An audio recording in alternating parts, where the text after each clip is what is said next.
to regional and global cooperation towards preserving and safeguarding the region's resources.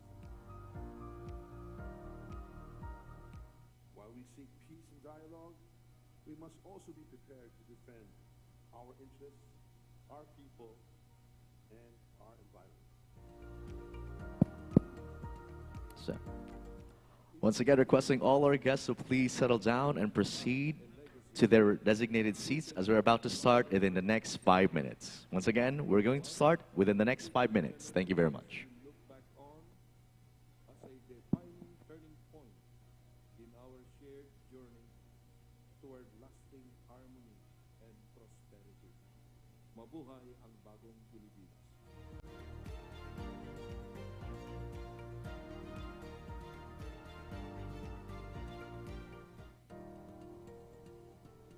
Almost every day in the South China Sea, we are witnessing an alarming erosion of the rule of law.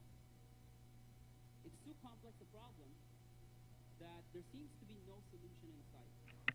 Doing something could be seen as escalatory. Doing nothing could invite more aggression. This dialogue is an opportunity to explore sound and pragmatic solutions that reaffirm and align our shared commitment to regional and global cooperation towards preserving and safeguarding the region's resources. While we seek peace and dialogue, we must also be prepared to defend our interests, our people, and our environment. In this critical moment, we can craft a legacy rooted in collaboration and respect. One that future generations will look back on as a defining turning point in our shared journey toward lasting harmony and prosperity. Mabuhay ang bagong Pilipinas.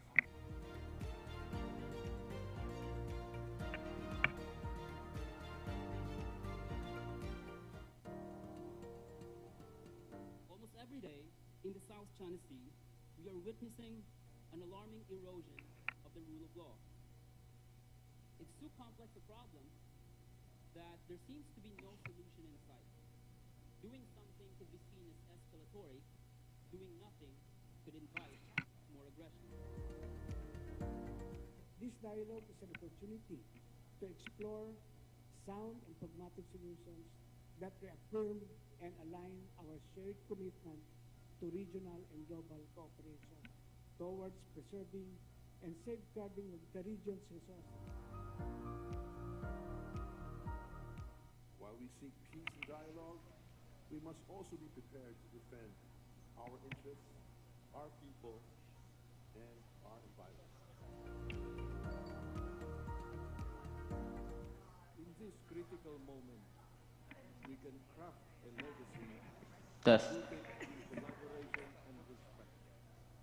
One that future generations will look back on as a defining turning point in our shared journey toward lasting harmony and prosperity.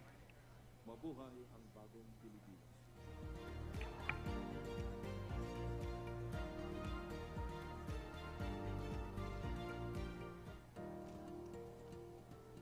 Almost every day in the South China Sea, we are witnessing an alarming erosion of the rule of law.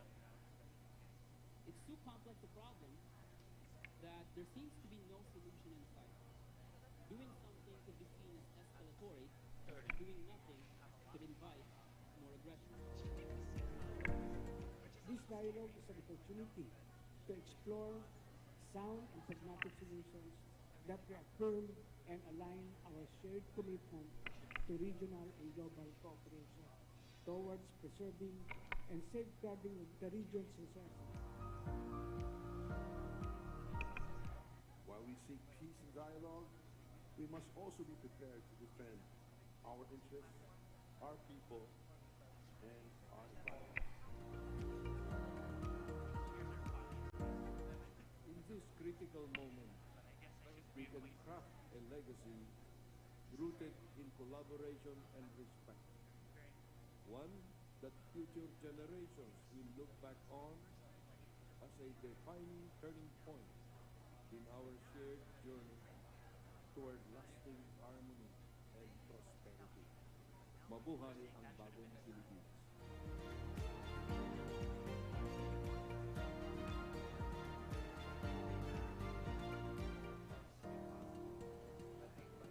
Almost every day in the South China Sea, we are witnessing an alarming erosion of the rule of law. It's too complex a problem that there seems to be no solution in sight. Doing something could be seen as escalatory. Doing nothing could invite more aggression. This dialogue is an opportunity to explore sound and pragmatic solutions that reaffirm and align our shared commitment to regional and global cooperation towards preserving and safeguarding the region's resources. While we seek peace and dialogue, we must also be prepared to defend our interests, our people, and our environment. In this critical moment, we can craft a legacy rooted in collaboration and respect. One that future generations will look back on as a defining turning point in our shared journey toward lasting harmony and prosperity. Mabuhay ang bagong Pilipinas.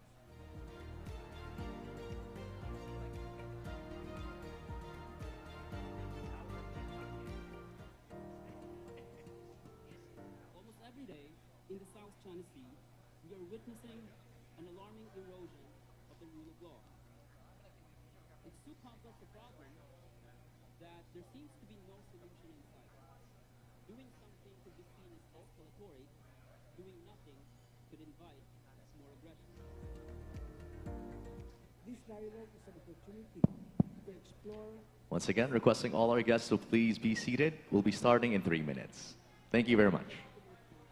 to regional and global cooperation towards preserving and safeguarding the region's resources. While we seek peace and dialogue, we must also be prepared to defend our interests, our people, and our environment. In this critical moment, we can craft a legacy rooted in collaboration and respect.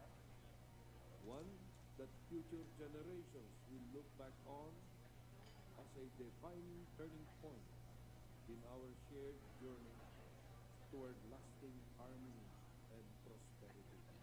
Mabuhay ang bagong Pilipinas.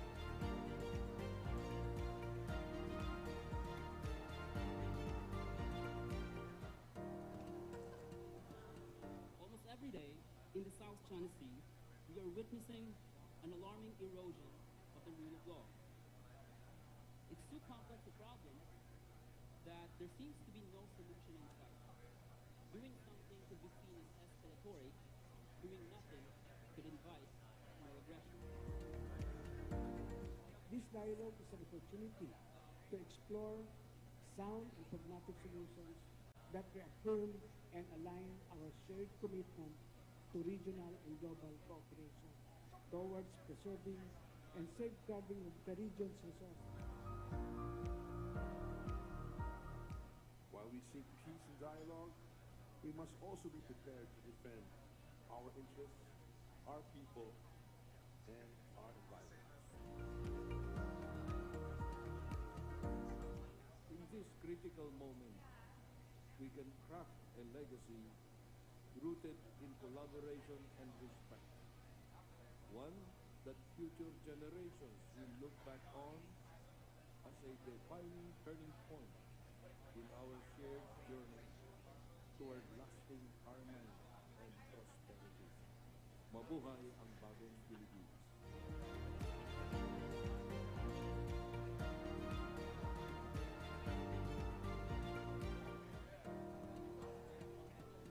Almost every day in the South China Sea, we are witnessing an alarming erosion of the rule of law. so complex a problem that there seems to be no solution in sight. Doing something could be seen as escalatory. Doing nothing could invite more aggression. This dialogue is an opportunity to explore sound and pragmatic solutions that reaffirm and align our shared commitment to regional and global cooperation towards preserving and safeguarding the region's resources. While we seek peace and dialogue, we must also be prepared to defend our interests, our people, and our environment. In this critical moment, we can craft a legacy rooted in collaboration and respect. One that future generations will look back on as a defining turning point in our shared journey toward lasting harmony and prosperity. Mabuhay ang bagong Pilipinas.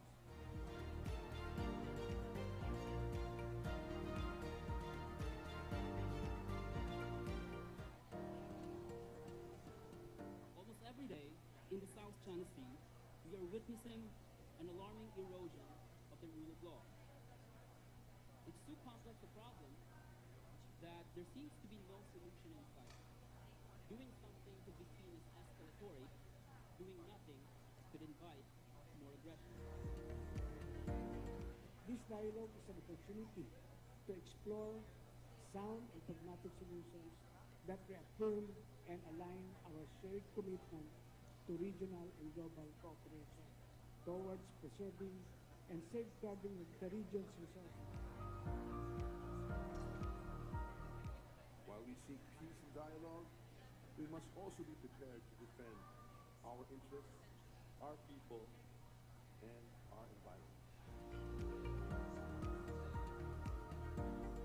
In this critical moment, we can craft a legacy rooted in collaboration and respect. One that future generations will look back on as a defining turning point in our shared journey toward lasting harmony and prosperity. Mabuhay ang bagong Pilipinas.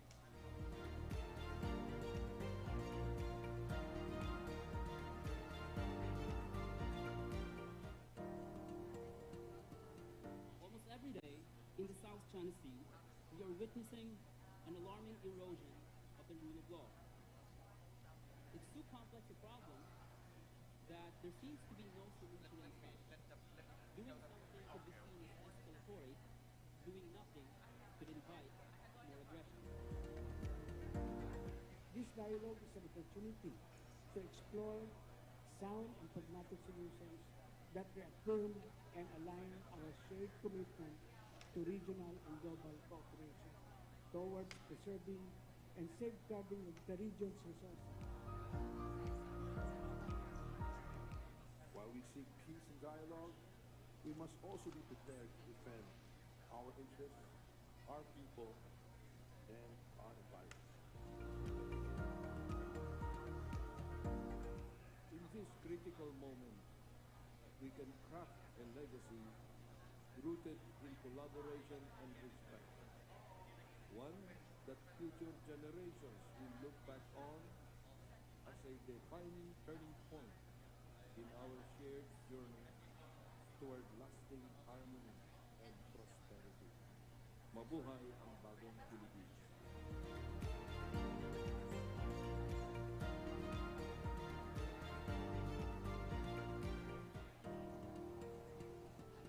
Almost every day in the South China Sea, we are witnessing an alarming erosion of the rule of law. It's so complex a problem that there seems to be no solution in sight. Doing something could be seen as escalatory. Doing nothing could invite more aggression. This dialogue is an opportunity to explore sound and pragmatic solutions that reaffirm and align our shared commitment to regional and global cooperation towards preserving and safeguarding the region's resources.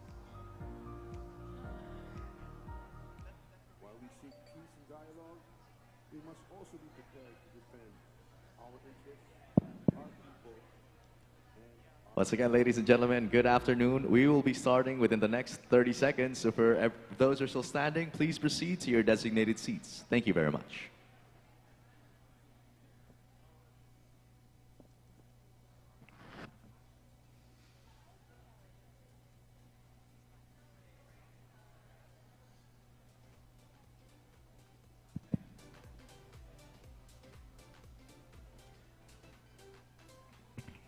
There you have it, ladies and gentlemen. We'll be proceeding with this afternoon's activity for the panel 2 of the Manila Dialogue on the South China Sea. We hope that everyone had a great lunch and a productive activity as well. Now, for our next panel, it will be for the Advancing the Rule of Law in the South China Sea, Perspectives from Claimant States. And to give the opening remarks, we respectfully request the Assistant Secretary, Maritime and Ocean Affairs Office, Department of Foreign Affairs, Philippines, Assistant Secretary Marshal Luis Alvarez. Let's give him a big round of applause.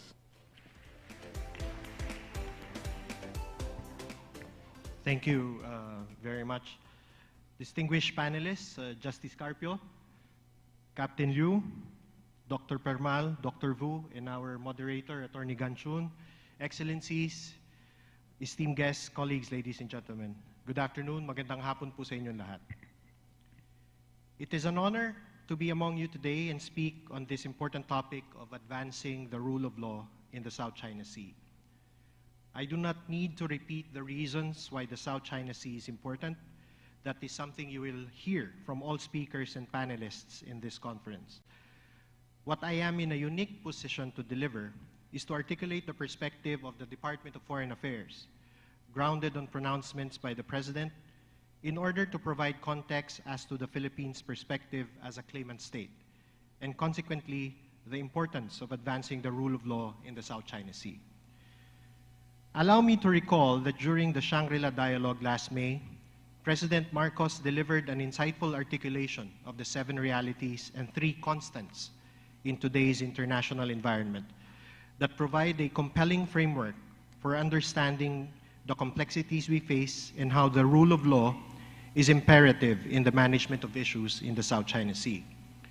Among the 7 realities, he spoke of the reality that amidst the backdrop of a strategic competition between 2 superpowers, there are multiple actors in the region, which includes us, claimant states, with their own agency to uphold their aspirations. In this regard, I strongly restate that the Philippines rejects any attempt to downplay our legitimate interests as a true claimant state and rebuffs simplistic claims that our national interests only emerge from within the framework of great power competition. Another reality is the role of ASEAN. And in this regard, I restate the Philippines' firm belief that ASEAN must remain at the heart of efforts to manage the South China Sea disputes. These realities, among others, underscore the intricate interplay of variables shaping the world, including the South China Sea situation, and provide a context on which we anchor our foreign policy approach. And this foreign policy approach, in turn, keeps in mind 3 constants. First is sovereign equality. All states, regardless of size or power, are equal under international law. This principle is particularly relevant in the South China Sea, where we must resist attempts by larger states to impose their will or disregard the rights of smaller nations. Second is ASEAN centrality. ASEAN's central role in managing South China Sea disputes is indispensable. We advocate for ASEAN-led mechanisms, including the Code of Conduct negotiations, and call for a united and resolute ASEAN in upholding its leadership in the region. And third, and perhaps the most important, is the rule of law and multilateralism. We remain steadfast in our commitment to our rules-based international order, grounded in international law, particularly the 1982 UNCLOS and the 2016 Arbitral Award, both of which remain as the twin anchors of the Philippines' policy and action in the South China Sea. These 3 constants will continue to be a compass that will guide the Philippines' approach to address the substantive limits of maritime entitlements under UNCLOS. As such, no one country can claim almost the whole of the South China Sea as territory, and no country should mislead others with a narrative that is based on a wrong appreciation of UNCLOS. Advancing UNCLOS and the award also means consistently advocating the integration of the award's principles into regional and global ocean governance frameworks, and that it is a solid foundation for collaboration on many issues. We have always underscored, for example, the importance of the South China Sea as a global commons, given its implying the importance of UNCLOS by stating that the Philippines will continue to build upon the country's significant footprint in enriching UNCLOS. As such, the Department of Foreign Affairs continues to expand its engagement with states based on common interests and advocacy for UNCLOS in all applicable venues.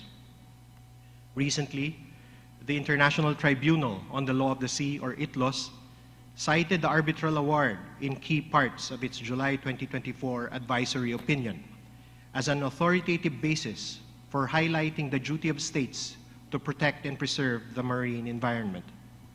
This citation makes it very clear that the award has become a part of the corpus of international law.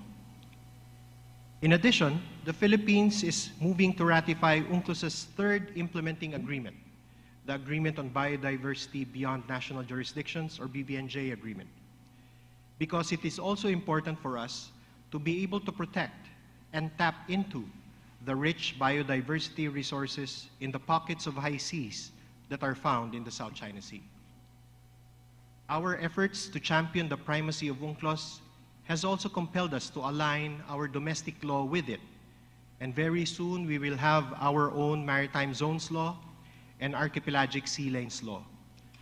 These laws will provide further clarity as to where our sovereignty, sovereign rights, and jurisdiction apply, reaffirming what UNCLOS and the arbitral award have confirmed to be true for the Philippines.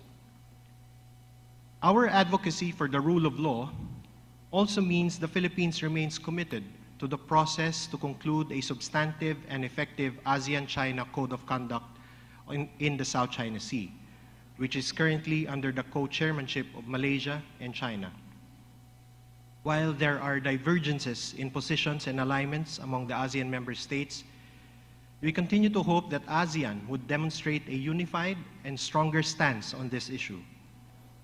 While the pace of the COC negotiations has to be improved, we remain confident that ASEAN continues to serve as an agent for peace and security in the region. The Philippines believes that the COC must be fully anchored on UNCLOS.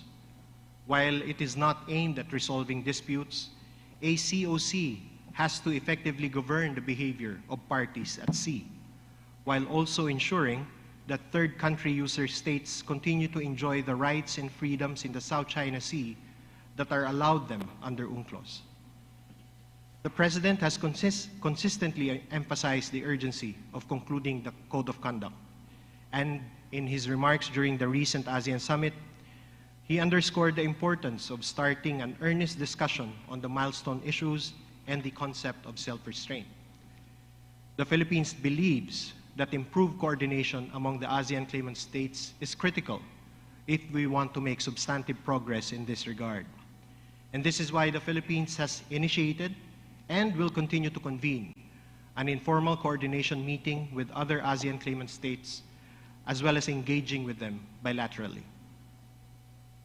Beyond regional and bilateral engagements, we recognize the importance of bolstering partnerships with like-minded nations that share our commitment to our rules-based order.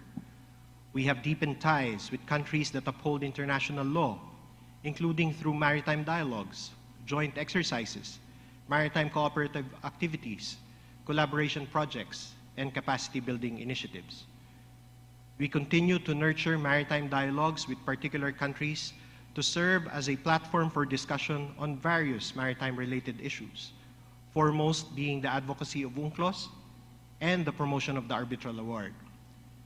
These platforms, currently totaling 9, with a trilateral maritime dialogue coming up, have given us the opportunity to explore avenues for cooperation in the maritime space, as well as broaden consensus for UNCLOS and the Arbitral Award, and rally a common voice on various issues in international fora. At the end of the day, what's important is that words translate into actual action or change in behavior in the sea, in adherence with international law. The rule of law means that countries must refrain from illegal, coercive, aggressive, and deceptive actions to manage differences, and instead rely on peaceful means of dispute settlement under international law, especially UNCLOS. I recall paragraph 5 of the 2002 Declaration on the Conduct of Parties in the South China Sea, which calls on parties to exercise self-restraint in the conduct of activities and to handle differences in a constructive manner. It could not be more clear that the DOC calls for a constructive manner and not a dangerous or aggressive manner. For the Philippines, diplomacy and peaceful dialogue will continue to be anchors of our approach. Despite headwinds, we continue to engage with our neighbors to manage differences and prevent incidents from defining the entirety of our relationships. As such, we have consistently called for de-escalation and adherence to established mechanisms for dispute resolution prescribed and allowed by UNCLOS. We have, for example, made 2 submissions to our lawful claim to extended continental shelves with the UN Commission on the Limits of the Continental Shelf, or CLCS, and we are ready to explore a way forward with other legitimate claimant states. We are also not closing the door to legal proceedings under international law, including UNCLOS. These are all proper platforms to resolving disputes that do not resort to aggression. In all these undertakings, we emphasize the value of the rule of law as codified, especially in international treaties and agreements, not as weapons nor tools of aggression, but as platforms for recourse, which ensures that all states, regardless of their size or power, are bound by the same set of principles. No powerful state should be imposing its will by sheer might or pushing its domestic laws beyond its jurisdiction, disregarding settled maritime entitlements and the right of coastal states, of legitimate claimant states. This is the rule of law and not a rule by law. Ladies and gentlemen, the Philippines does not want conflict in the South China Sea. This much is certain. The decision to file a case for arbitration in 2013, which resulted in the 2016 Arbitral Award, is fully aligned with the dispute settlement mechanisms for international law, including the UN Charter. The award is a powerful example of the rule of law in action. At the same time, our commitment to the peaceful resolution of disputes is not only enshrined in the Philippine Constitution, but is also encapsulated in the 1982 Manila Declaration on the Peaceful Settlement of Disputes. As such, while we advocate strongly for the rule of law in the South China Sea, the Philippines will do so by continuing to pursue diplomacy and dialogue. Our diplomatic engagements are fully anchored on our desire to uphold peace, stability, and prosperity, not only in the South China Sea, but in the greater Indo-Pacific region as a whole. To end, allow me to paraphrase the President. The future of the South China Sea has already been envisioned by ASEAN, and all of us should fully strive to make the South China Sea a sea of peace, stability, and prosperity. Thank you. Maraming salamat po. Thank you very much, sir. Once again, the Assistant Secretary for Maritime and Ocean Affairs Office of the Department of Foreign Affairs Philippines, Assistant Secretary Marshal Luis Alvarez. At this point, allow me to introduce our panel chair for the panel 2. Ladies and gentlemen, please help me welcome the Senior State Counsel, Department of Justice Philippines, Ma'am Fretty Ganchun. Let's give her a big round of applause. Thank you for the introduction. I am a government official, but my only duty here this afternoon is to facilitate the dialogue on panel 2. So welcome everyone to panel 2, entitled Advancing the Rule of Law in the South China Sea, Perspectives from Claimant States. And for this panel, we have a description there that says that President Ferdinand Marcos Jr. of the Philippines, Prime Minister Phan Minh Chinh of Vietnam, Prime Minister Anwar Ibrahim of Malaysia, and President Xi Jinping of China have all articulated the importance of adherence to international law in managing and resolving maritime disputes. Why then are tensions in the South China Sea escalating? The panel will assess how major claimant states, the Philippines, Vietnam, Malaysia, and China, view the concept of a rules-based order vis-a-vis the South China Sea. Now, for this panel, we have 4 panelists, so let me introduce each of them. So first would be Senior Associate Justice Antonio Carpio. He is currently the chairman of the Institute of Maritime and Ocean Affairs Office of Manila. Please give him a round of applause to welcome him. Our next member of the panel is Captain Liu Xiaobo, a retired member of the People's Liberation Army Navy of China. Currently, he is the director of the Marine Studies Center Grandview Institution in Beijing. Please welcome and give a round of applause to our panelists from China. Then from Malaysia, we have Dr. Sumathi Permal. She is a senior research fellow from the Maritime Institute of Malaysia in Kuala Lumpur. Please give her also a round of applause. And our last panelist, surely not the least, is Dr. Hai Dang Vu of Vietnam. He's a researcher at the Diplomatic Academy of Vietnam in Hanoi. A round of applause for him also. So thank you, everyone. So this is how we're going to conduct this dialogue for advancing the rule of law in the South China Sea. Each of our panelists would give a 5 to 7 minute framing remarks or opening remarks. So each will just follow this order. First, we'll listen to Justice Carpio, then to Captain Liu, then to Dr. Permal, and to Dr. Vu. Then after they have stated all of their framing or opening remarks, I'll be getting questions from the floor. So I would ask questions first, I will be asking questions by batch. So I'll ask questions first from this group in front of me, so 3 questions. And then I'll ask after the questions are answered, I will go to the next batch to my right. I'll get 3 questions from you guys. And then after your questions are answered, I'll get a group of 3 questions from this side to my left. And then another group of 3 from the participants here in front. And if there's still time, I'll go another round for the question and answer, all right? So without further ado, let us first listen to the opening or framing remarks of our distinguished panelists. Justice Carpio, the floor is yours. Thank you. A pleasant afternoon to everyone. The South China Sea dispute, like any other maritime dispute in the world, is governed by 2 fundamental laws. The first is the UN Charter. The UN Charter says, these are the 2 basic principles of the UN Charter. 1, all disputes between states must be settled by peaceful means, by negotiation, mediation, and arbitration. So these are friendly means, peaceful means of settling disputes. Arbitration is a peaceful means of settling disputes. The second principle of the UN Charter is the use of force or the threat of force is prohibited in settling disputes between states. So these are the 2 foundational principles of the UN Charter. You remove these 2 principles, then there is no rule of law in world relations.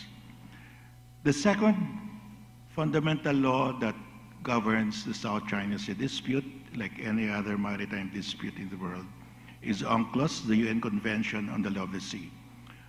UNCLOS provides for a compulsory dispute settlement mechanism. When a state ratifies the UNCLOS, it gives its consent in advance to be subject to compulsory arbitration in the future on the interpretation or application of UNCLOS. Subject to very narrow exceptions, they call this the opt-out clause, like if there are overlapping maritime zones. UNCLOS recognizes three basic maritime zones: territorial sea, exclusive economic zone, and extended continental shelf.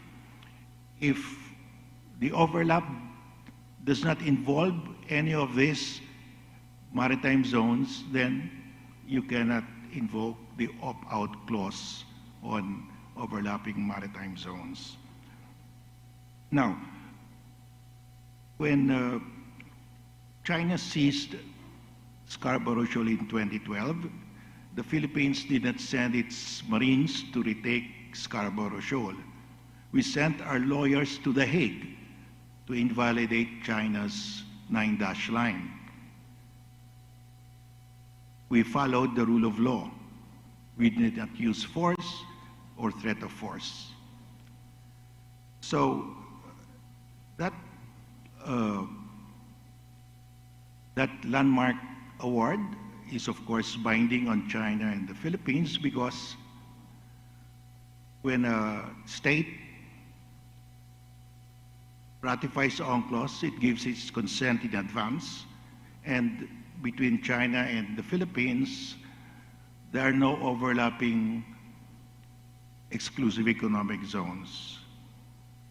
And also, in the Spratlys areas, the tribunal said none of the geologic features in the Spratlys generate an exclusive economic zone to overlap with the exclusive economic zone of the Philippines in Palawan. So there could be no opt-out by China. So we followed the rule of law, and we're happy that the major naval powers of the world and like-minded states have supported us, have supported the rule of law in the South China Sea. So how do we advance further the rule of law in the South China Sea? There is an outstanding maritime dispute now among 4 countries on the overlapping extended continental shelf of the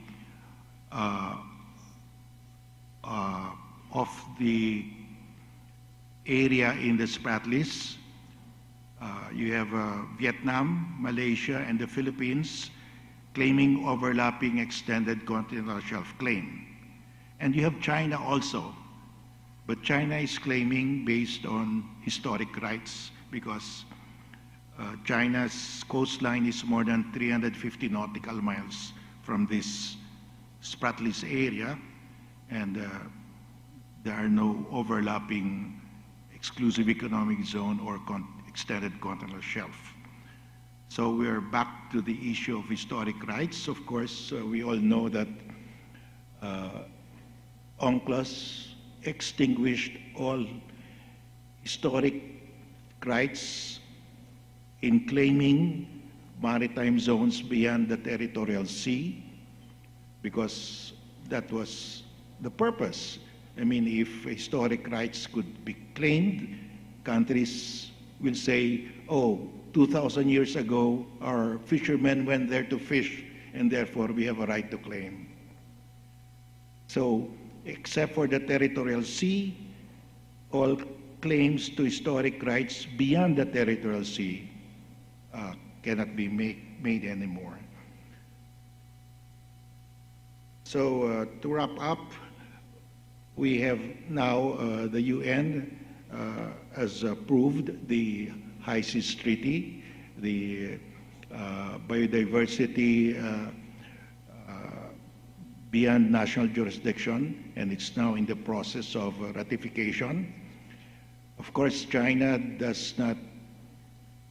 has approved and will hopefully ratify the High Seas Treaty, but China has announced that there are no high seas in the South China Sea, and therefore the High Seas Treaty will not apply to the South China Sea, despite the ruling of the arbitral tribunal in its July 12, 2016 award that there are high seas in the South China Sea. So there is this looming problem because the states of the world will overwhelmingly ratify the High Seas Treaty, but China is saying the High Seas Treaty does not apply to the South China Sea because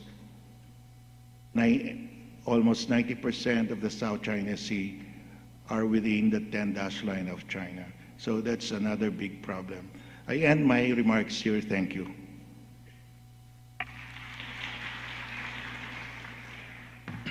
Thank you, Justice Carpio, for your remarks on the fundamental principles of peaceful settlement of disputes and the prohibition of the use of force, as well as the compulsory dispute settlement mechanism under UNCLOS and the key rulings in the arbitral award.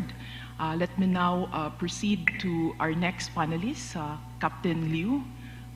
The floor is yours. Thank you, Chair, and thank you for the Pacific Forum and to invite me here, and it's my pleasure. And I would like to share my personal view and assessment about Chinese policy on the South China Sea, and my presentation is on behalf of myself and cannot behalf of any official or behalf of my institute. And right now, I will not repeat any official statement because everybody knows Chinese officials and statement very clear, and I will not take any criticize or of it to other countries' claims because, and from my personal view, I think every coastal state in the South China Sea have the equal position or equal standing to take their own claims.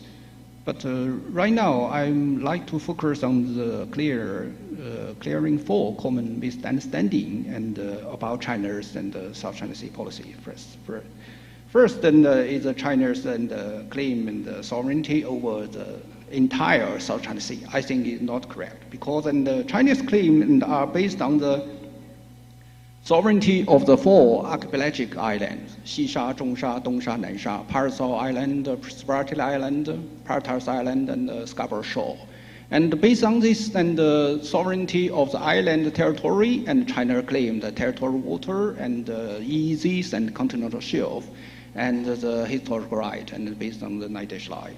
And so that's what I mean, and the China's claim in the South China Sea, not the whole South China Sea and sovereignty. The second misunderstanding is about 9-dash line. And as you know, the 9-dash line is nothing about the UNCLOS, because 9-dash line happened in 1947, and historically after World War II, and the Republic of China's government reoccupied the Spratly Island and Paracel Island. And in 1947, and the Republic of China's government and issued the map, the first map. The name is the maps of the location of the South China Sea islands, and with the dash line. And after 1949, the People's Republic of China inherited that. So in my personal view, the 9-dash line just mainly marks China's maximum claim of the rights, and including sovereignty right and other historical rights within that boundary, not absolutely sovereignty over the South China Sea, over the whole South China Sea. The third misunderstanding is that the South China Sea island doesn't mean the legal definition of islands and of the UNCLOS and the 1-to-1 articles.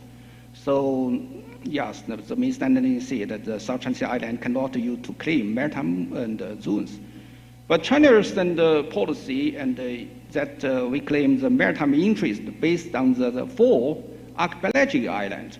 That means that the legal status of single reef cannot represent the whole archipelagic islands, and cannot affect the whole legal status of the archipelagic islands, these four archipelagic islands.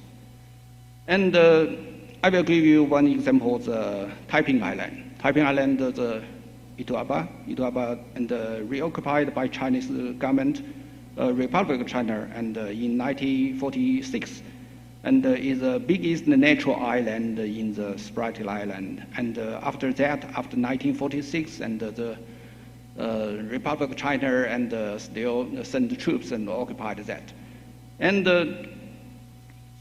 after 2016, and the Chinese Taiwan leadership and Ma Ying-jeou have sent occupied his scholars and to visit that to show its legal status to fit the Article 121 of the UNCLOS. The last and fourth misunderstanding is that China has taken aggressive action towards its neighbor countries. But from Chinese government's viewpoint, and in 1988, is the last armed conflict happened in the South China Sea. It's tragic. But after that, for almost 14 years, China has neither used armed forces or threatened to use it to resolve the dispute of these islands. And I personally think the Chinese government had fully executed the policy of South China Sea, the suspended dispute. And right now, if China's policy were too aggressive to dominate South China Sea, I think China might have to control all of the island and reefs stationed by other countries, and almost 43 island reefs stationed by Vietnam, by Malaysia, by the Philippines, but there's no happen because China have refrained from using force, even though China has that capability. And the second offshore, I don't think second offshore is an island dispute because from Chinese government policy, second offshore is uninhabited island. There's only one tanker ship landing that. And from the DOC's regulation and the status quo of uninhabited island should maintain that. So that's a dispute. And in closing, I hope we can approach this discussion with clarified and focus on peacefully solution, and should not just criticize each other's claim. And I don't think that's a very smart way to find the solution. Yeah, thank you. Thank you, sir. Thank you, Captain Liu, on your remarks on the force claim of China, as well as the 9-line, and that China does not claim sovereignty over the whole South China Sea, and that China has the capability to use force but has not used force. Let us proceed to our next panelist, Dr. Sumathy Permal. The floor is yours, Dr. Permal.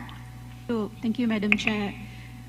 Good afternoon, and thanks to the organizers of the Manila Dialogue for having me here at this important meeting. My role is to talk about advancing rule of law in the South China Sea. Bearing in mind, I'm not a legal expert, but I do understand the complexity for managing the South China Sea primarily lies on the use of rule of law and also the international law and UNCLOS and so on. So I will frame my initial remarks based on 3 points: the importance of rules of law, the regional strategic landscape that influences or add complexity in enforcing effective rules-based order in the South China Sea, and why, despite many efforts, for example, I spoke in 2012 in Manila about efforts to manage the South China Sea dispute, including capacity building, crisis management, having ASEAN as the centrality in managing China and ASEAN's negotiation in the South China Sea, appointing eminent person to deal with South China Sea and so on. And here we are in 2024, still, the situation is on the ground. It's not settled, but going towards, de-escalation and also even conflict. Why is it so? So the South China Sea involves two main issues, security issues. One is traditional in nature, and the second is non-traditional security. So it becomes a very unique domain where the state of affair is about the confluence of domestic and international law, as well as a theater for competing powers. So we have two different types of security issues, the traditional and non-traditional security, but the South China Sea issues involve not only the coastal states law, the national laws, but also the international law. So it has definitely become more complex than any other ordinary maritime security issues. So individual national interests, regional security and stability, and the confluence of international security for freedom of navigation, rule of law, and maritime governance are the main issues that makes the South China Sea issues, in particular advancing the rule of law, more challenging. So precisely because the international security has a large interest in the South China Sea, and this international security, regional security, and national security are different sets of issues. So it differs in terms of historical context, priorities for state. For example, for China, Chinese approach is usually about entirety in the South China Sea. For some claimants, their claims are only in the Paracel or the Pratas, and for Malaysia, for example, it's only focused in the Spratlys Islands. So the priorities and perspectives differs. So it is dealing with a set of shared challenges, and these challenges can be addressed, mitigated, or managed. As far as my observation are concerned, managing the South China Sea, of course we have managed to avoid a conflict, but it has become more volatile and more intense from the time that we were talking about as a de-escalating and managing it in a peaceful manner. So advancing rule of law is a foremost component in managing the international security in the South China Sea. So what is the main issue in advancing rule of law? So South China Sea is a collective action taken to prevent, South China Sea security is a collective action taken to prevent or reduce conflict. So these actions may involve various methods such as military intervention, diplomatic action, international law and convention, regional agreements, treaties, and in the form of capacity building. However, there's disparity in legal perspective and accepting the rule of law. Primarily, the main diverging, contrasting perspective is the critical views of lawfare under the legal system. I would like to encourage everyone to read a piece of work by Yong Min Seo, 2024, from the Michigan Journal of International Law, where the article speaks very into detail about Chinese perspective of the closed sea concept and the US perspective of the open sea concept, and how UNCLOS is a careful balance of the interests of coastal and the maritime states. And here you would see the disparity that actually preventing many countries in the South China Sea to advance the rule of law in the South China Sea. One major issue is the gray zone tactics. Of course, there are many definitions. Gray zone tactics can be a tactic that is short of a confrontation, and a conflict relates to a non-use of military. It may be a cohesive action and a shy of armed conflicts, and it can happen during the peace and during an open conflict. So these are the situations that you can see in many pictures. Usually appears how some, especially the Chinese Coast Guard, have acted against some of the smaller vessels, including in the EEZ of Malaysia. So for Malaysia, Malaysia is chairing ASEAN in 2025. So as a chair, Malaysia commits to steering the association forward in strengthening regional peace and stability and prosperity. Two important elements in Malaysia's chair of ASEAN in 2025 is inclusivity and sustainability. So inclusivity, Malaysia will take inclusive perspective of all claimants, interested parties, especially the claimants in the South China Sea. And Malaysia has also a dual role as a role on an ASEAN-China dialogue relation coordinator from 2025 to 2026. So bearing in mind, there are three main approaches that Malaysia and also other regional ASEAN countries are approaching vis-a-vis the South China Sea. First is the diplomatic, legal and institutional response. So it involves national laws. UNCLOS provides for a broad principle for ocean governance and framework. There are also other treaties such as DOC and COC. And one of the problems is all claimants are party to UNCLOS, but not all stakeholders are party to UNCLOS. So Malaysia and China and ASEAN states are working towards having a substantial COC. But I must emphasize Malaysia's position, or Malaysia, what we have seen in the media from the prime ministers and so on, that like many ASEAN countries, Malaysia do not recognize China's 9-dash line, also China's 2023 standard map, and Malaysia will not halt any oil and gas exploration in its EEZ. And Malaysia will continue to uphold its sovereign rights as provided under the international law. So advancing international law is highly linked to the strategic environment. So Malaysia practiced neutrality in dealing with great powers, especially in the contested area. And Malaysia do recognize that balancing this delicate interest will remain a challenge, even though it's taking the chair in 2025. Thank you.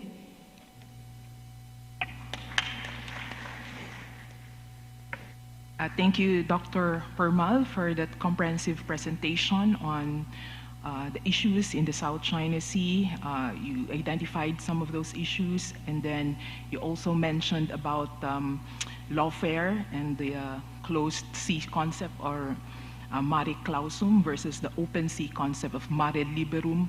And you also mentioned about UNCLOS, which is a product of compromise that balance all of the interests of all states, the maritime powers and the coastal states. And you also mentioned about the gray zone tactics and the chairmanship of Malaysia. So thank you for that. Let us now proceed to our last panelist, the last but not the least, Dr. Haidang Vu. The floor is yours.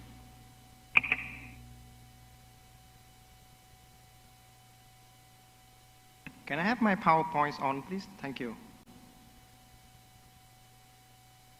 The person with the biggest heart in the Philippines, in my opinion, is Father Norberto Carcela. He founded the Homeless People's Federation of the Philippines, which have helped build thousands of shelters for Filipinos across the country. So if we apply his big heart approach to the South China Sea, we can build a South China Sea shelter house, which doesn't appear here. Okay. Which should be open to everyone, claimants and non-claimants, Asians and Europeans. So how can we build such a South China Sea shelter house? So first, what kind of materials do we need to build a South China Sea shelter house? We will need a little bit of common sense, a little bit of flexibility, a little bit of inclusivity, and a lot of international law. We also need a good team of builders to build this South China Sea shelter house. And I would like to suggest that this team of builders will be headed by Justice Antonio Carpio, one of the best lawyers in our region. I would like also to suggest that being part of this team, Professor Lan Anh Nguyễn Thị, who have just been nominated by the Vietnamese government to be a judge at the International Tribunal for the Law of the Sea. For your information, she is my boss. However, unfortunately, she's not here today, so too bad. I will not have a salary increase after that. Anyway, so now that we have everything ready, let's start building our South China Sea shelter house. It should build a private room for bilateral joint development between Vietnam and the Philippines. So earlier this year, both Vietnam and the Philippines have made our submissions of the extended continental shelf. And based on that, now we have an overlapping extended continental shelf where we can conduct joint development. And I think the most important principle to apply when you conduct bilateral joint development between Vietnam and Philippines is that what is mine, what is yours, also mine. If we can apply that, I think we're going to have a very successful joint development. Could also have a room for trilateral joint development between Vietnam, Philippines, and Malaysia, based on Malaysia's submissions of its extended continental shelf in 2019. So we have a huge trilateral zone between Vietnam, Malaysia, and Philippines, where we can conduct joint development. We could also have a quadrilateral joint fishery cooperation between Vietnam, Philippines, Malaysia, and China, because the waters above our extended continental shelf is open for every country to do fishing. So Vietnam, Philippines, Malaysia, and China could create a... What happened? Hey, what happened, please? Yeah, so Vietnam, Philippines, Malaysia, and China could establish a joint fishery zone in this area. Sorry. I'm sorry, but I think okay. Yeah, so Vietnam, Philippines, Malaysia, and China could establish a joint fishery zone in this area where we can both join our efforts to do a sustainable fishery conduct.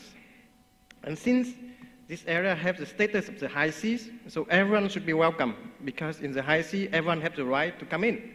So in this case, everyone should be welcome if they are interested to do cooperation in this area of the South China Sea. So US, Japan, South Korea, India, Australia, and EU.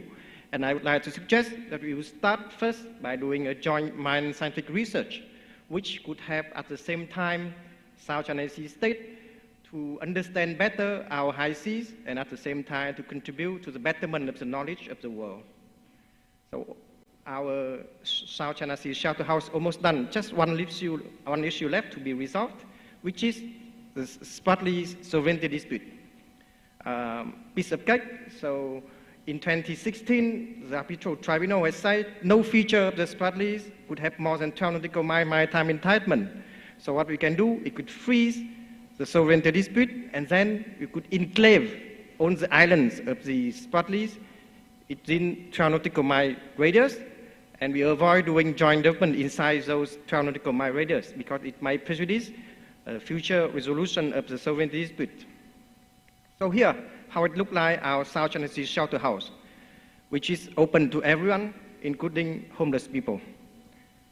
Finally, to conclude, I think that by applying the big heart approach, the big heart spirit of Father Babot, we could have a peaceful, prosperous, and sustainable South China Sea. Thank you.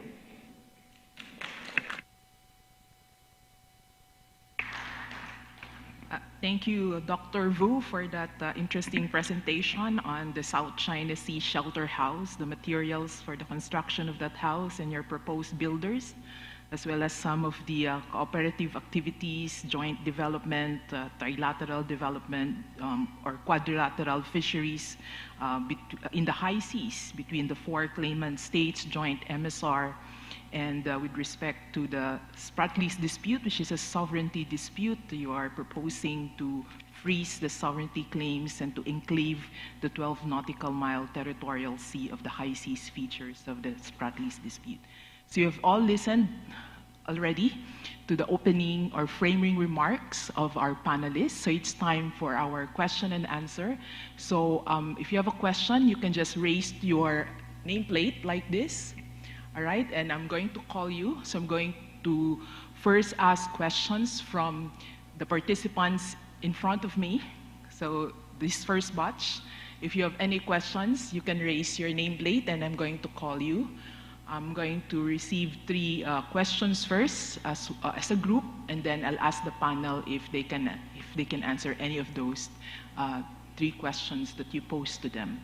So anybody from our participants in the table in front of me? There. I was looking here. Thank you to my seatmate. First, I'm going to ask Madame Pabelina, all right? What is your question? And then after, so you state your question first, then I'll also ask your seatmate to state her question. Okay, the floor is yours. Thank you so much. I'm Carla from the Philippines.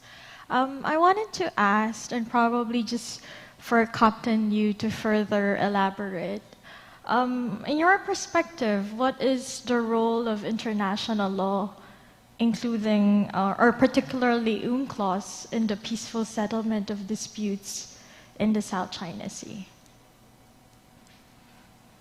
All right, and then, so it's about UNCLOS dispute settlement and its role, the role of UNCLOS. And what about your seatmate? I could not see the name anymore. All right, can I get your question, please? Yes, thank you, Madam Chair. And I'd like to have a question to Captain Xiaobo Liu. You mentioned that China has claims over the foresha, and there's a confusion, in the discussions that whether the foresha means that it's a single unit or it's a separated False Islands group. Because as you see, the foresha consists of 4 islands group in the distinct location. So can you clarify on that? Okay, thank you for your question. So I'll ask Captain Liu first to explain further the foresha claim of China, and then after that, I will ask other members of the panel if they want to answer the question of Ms. Pabelina on UNCLOS, the role of UNCLOS in dispute settlement. Captain Liu, yes. Thank you. Yes, thank you. And from Chinese perspective, and China's sovereignty territorial of island just compares the 4 islands, and from my personal view, is 4 archipelagic island and comprise the Partas Island, Parsao Island, Spratly Island, and the Mystery Scarborough Shoal.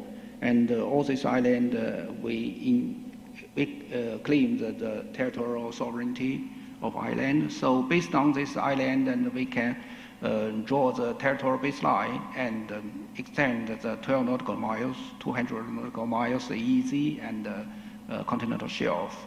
And that's the Chinese position. Thank you, Captain Liu. Just to clarify, as Chair, I can ask a clarificatory question. You mentioned about baselines around the foresha claim of China. Are these baselines straight baselines enclosing the maritime features, for example, constituting the Spratly Islands? Is it straight baselines, Captain Liu? Until right now, and the Parsa Island have issued by the People's Republic of China as a territorial baseline, and in the 1996, and the Partas Island, Dongsha Qingdao, have issued draw the territorial baseline by the Chinese Taiwan administration.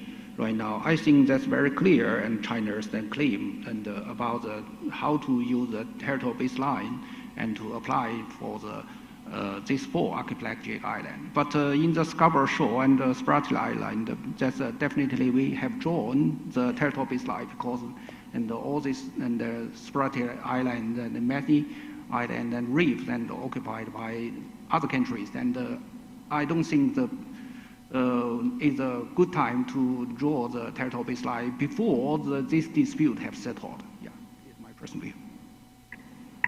All right, thank you, Captain Liu. And with respect to UNCLOS dispute settlement, maybe Justice Carpio can start answering the question on... Yeah, the question is, what is the role of UNCLOS in the peaceful settlement of the South China Sea dispute? UNCLOS is, of course, central to the peaceful settlement of the South China Sea dispute because UNCLOS is the constitution of the oceans and seas of our planet. All the disputant states, China, Vietnam, Malaysia, Brunei, Indonesia, the Philippines, are parties, have ratified UNCLOS. Indonesia is not involved in the territorial dispute, but its EEZ is also overlapped, encroached by China's 9, now 10-9. Now, UNCLOS is central because UNCLOS provides for a compulsory dispute settlement mechanism. When you ratify UNCLOS, you give your consent in advance to this compulsory dispute settlement mechanism.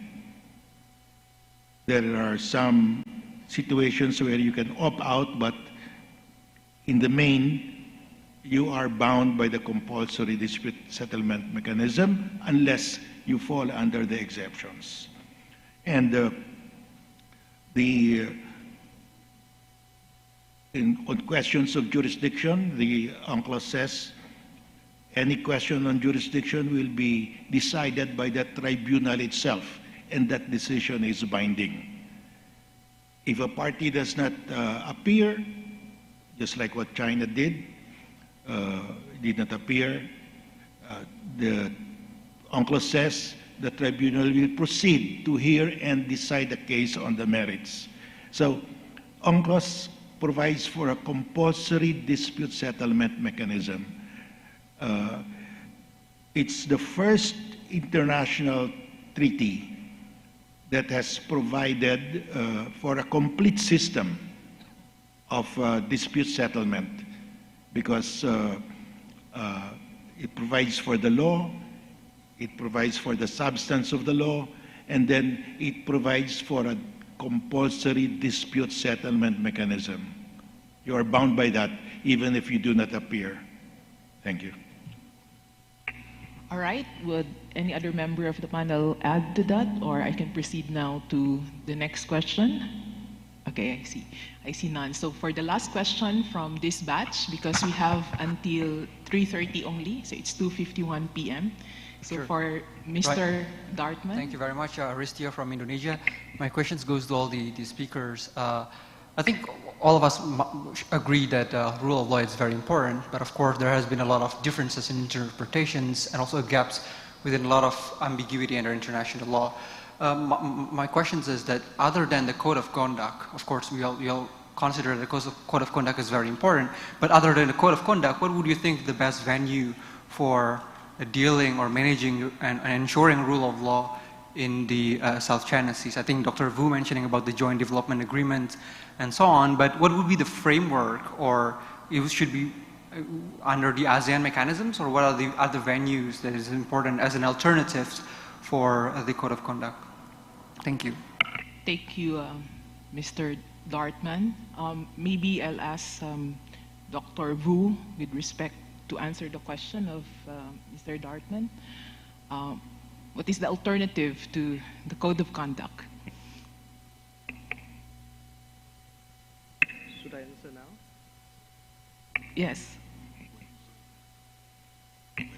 There's a very wise wisdom proverbs in the Philippines.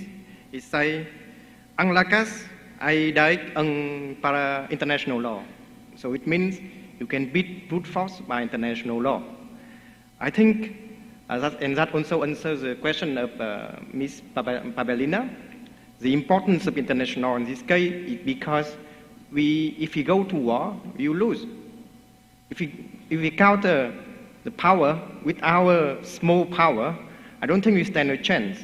So international law is our strength, is our weapon of choice to go in this case. And it doesn't kill anyone.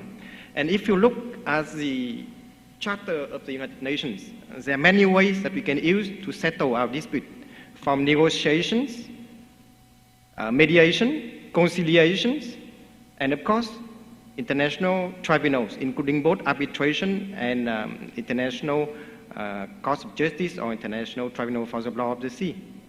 So there are multiple channels, multiple ways we can use to resolve our disputes, as long as we respect international law. Thank you, Dr. Damachian. Dr. Vu, thank you for your question, Dr. Darmawan. My eyesight is not very good anymore, so apologies for not stating your correct surname. But Dr. Vu, just to follow up, because I think I've read before that you wrote something on code of conduct for maritime engagements in the South China Sea as an instrument that can be parallel to the code of conduct in the South China Sea. I think the Indonesian had come up with also another type of code of conduct, not only focused on the South China Sea and not only focused on ASEAN and China. They want to have a code of conduct that open to all maritime domain of Southeast Asia and which should be open to all other states. I think it's a good idea as well, and we could have all those alternatives going in parallel. Whatever comes first, whatever can serve our purpose, to have a peaceful and prosperous South China Sea, we should use it. We also talk about queues, we also talk about maritime or air encounter code of conduct or other type of instruments. What's in the name? It doesn't matter the name. Whatever instrument which could have advanced negotiation, which could have achieved a peaceful and prosperous South China Sea, we should use it. Thank you. Okay, I think Justice Carpio would like to add something, and Dr. Permal, if you have something to say also. The code of conduct, the purpose, the aim of the code of conduct is to manage the dispute so there will be no shooting war. The code of conduct is not designed to decide the merits of the dispute. The merits of the dispute will be decided by the arbitral tribunal or by the parties themselves if they want to negotiate.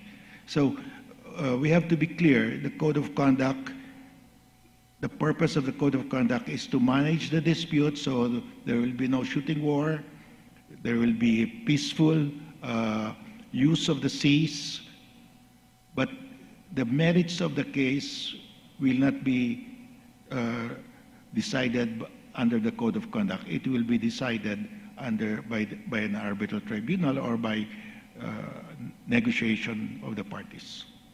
Thank you, Justice Carpio. Dr. Permal, do you have anything to add? I think the code of conduct is one of the peaceful management of the South China, peaceful way of management of the South China Sea. And during the early discussion of track 1.5 or track 2 on, there was substantial discussion on the geographical scope of the code.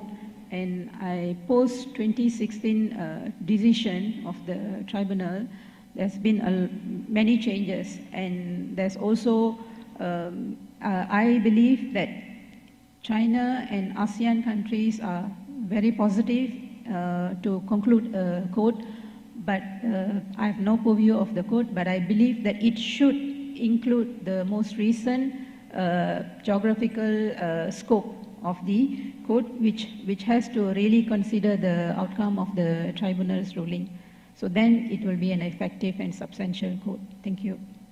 Okay, thank you, Dr. Permal. So I think I need to proceed to the next question. I see 9 who raised their nameplates, so we have 30 minutes only left. So just very quickly, somebody told me that you raised your nameplate actually ahead of Dr. Darmawan.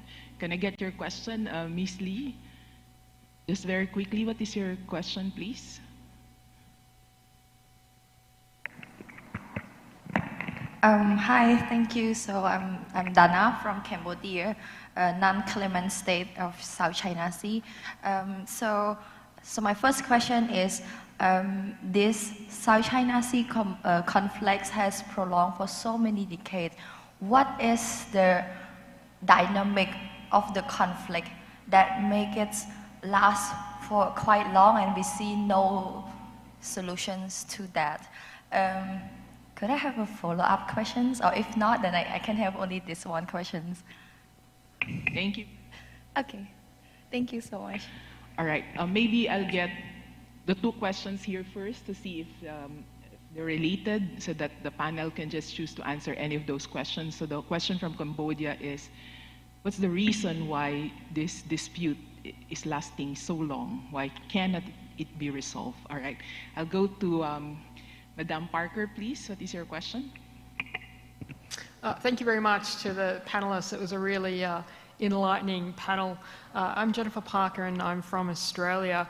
I just want to explore this code of conduct discussion a little bit more.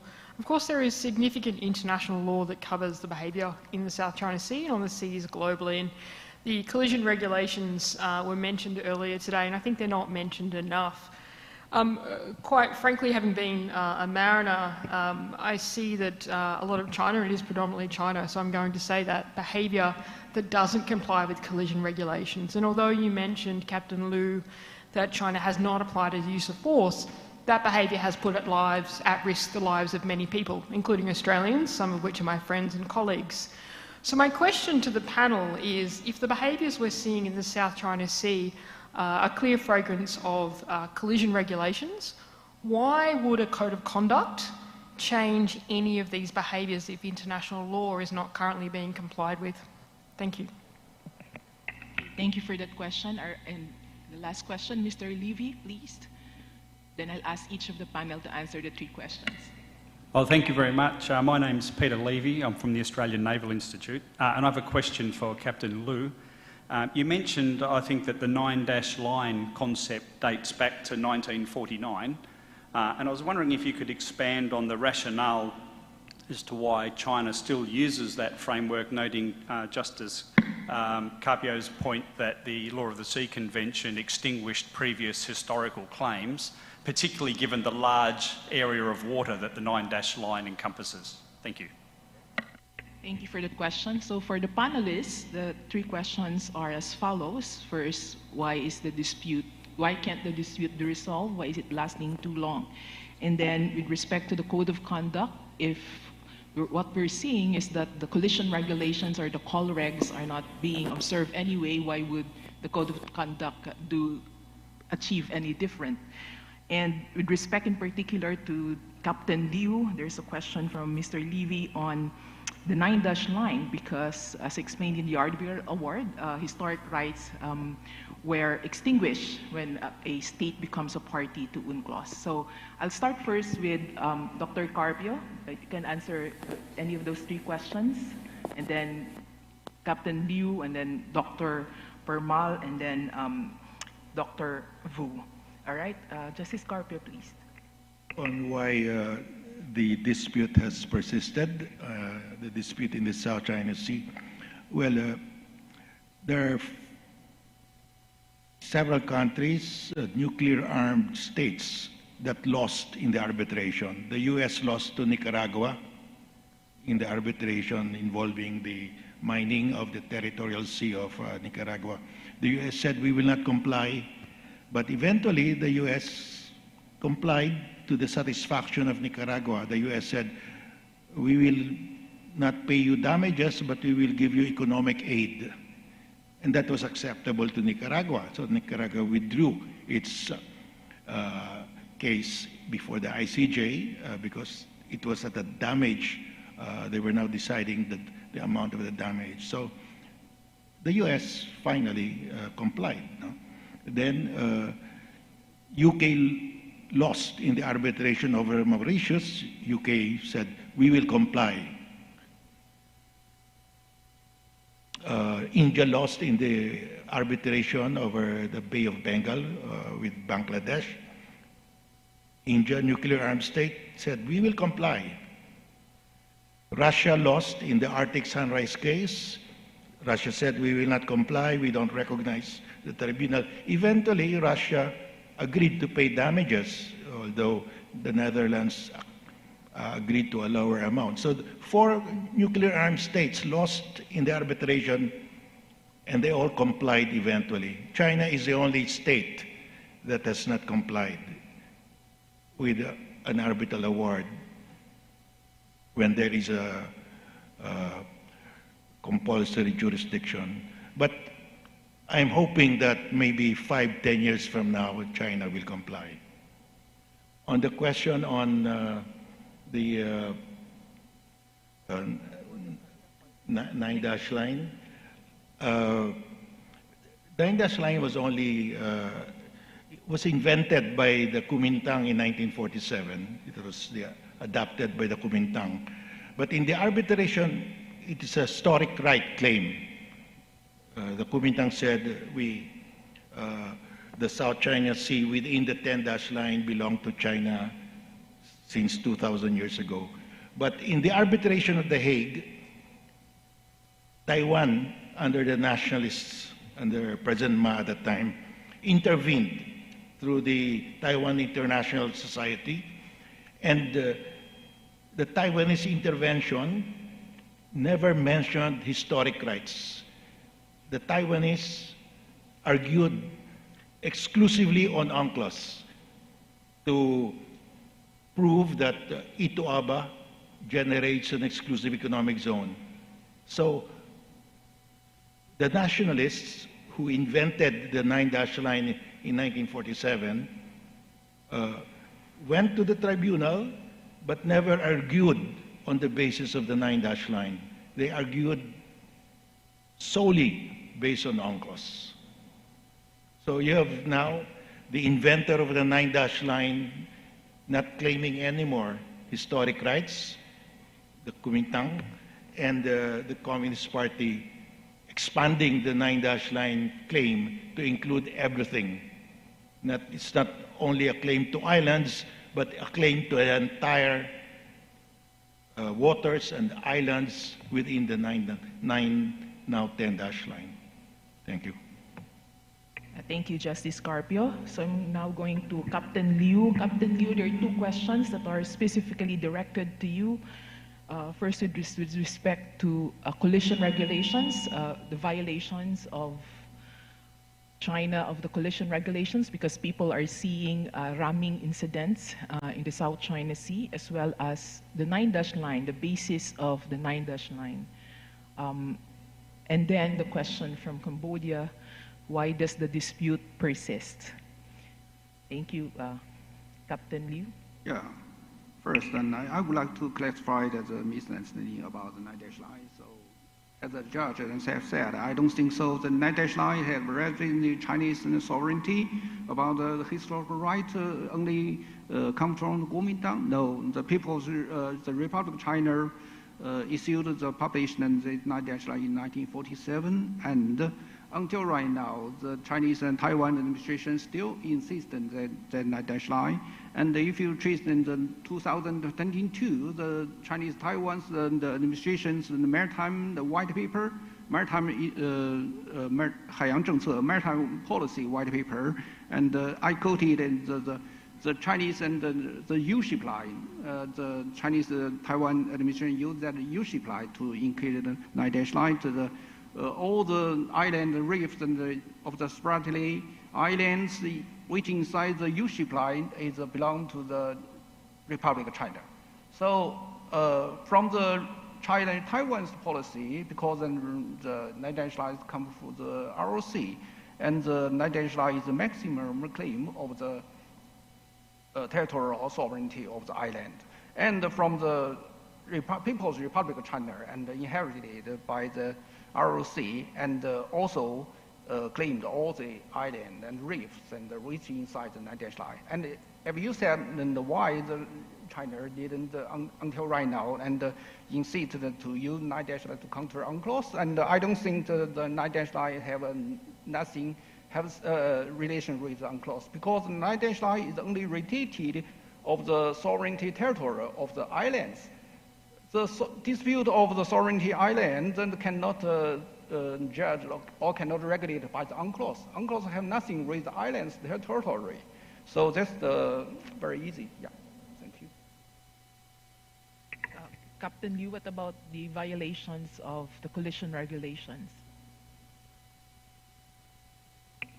Oh, sorry, I forgot your first name, but from my, I would like to share the Chinese view on how to and to solve the maritime dispute in South China Sea just in accordance with UNCLOS. Because I give first one example. Just China have make a delimitation with Vietnam in the Babel Gulf, in the Tonkin Gulf, and please noted the Tonkin Gulf the delimitation not only but in accordance with UNCLOS, and not only related by the maritime delimitation, territorial sea and the EEZ, and but also there's the island dispute and inside the Tonkin Gulf, inside the Babel Gulf.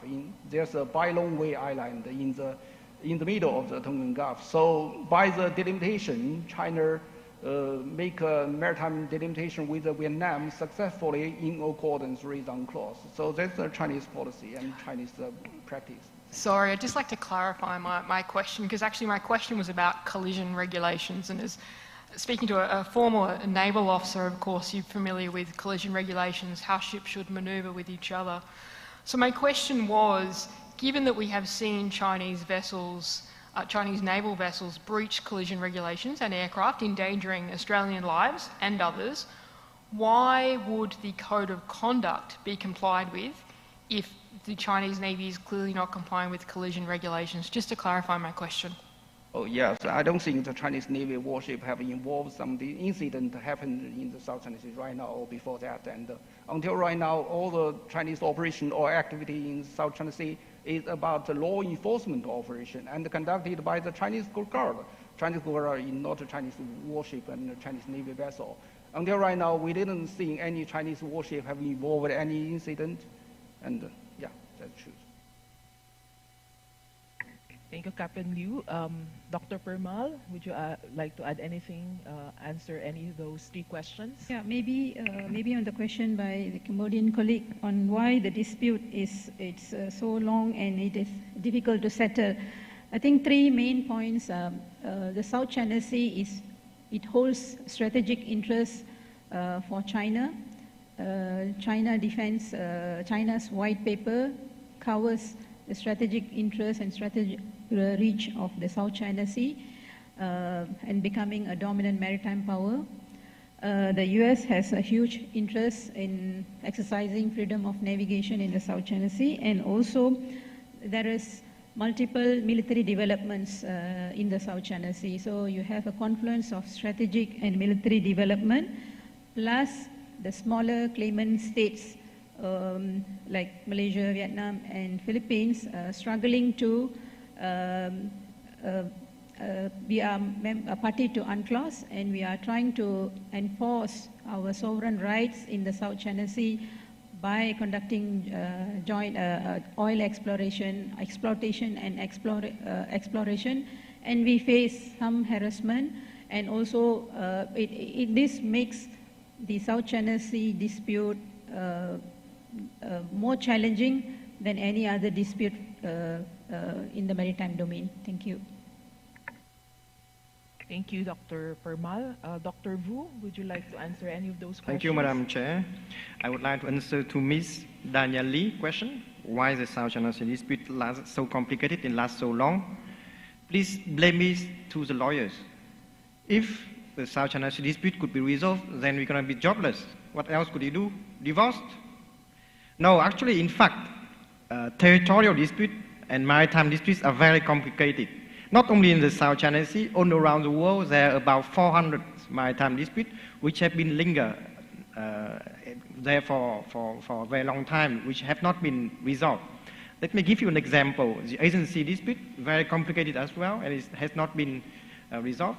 Or the Falkland Malvinas Island between the UK and Argentina is also a very complicated dispute, and it has been there as long as the South China Sea dispute.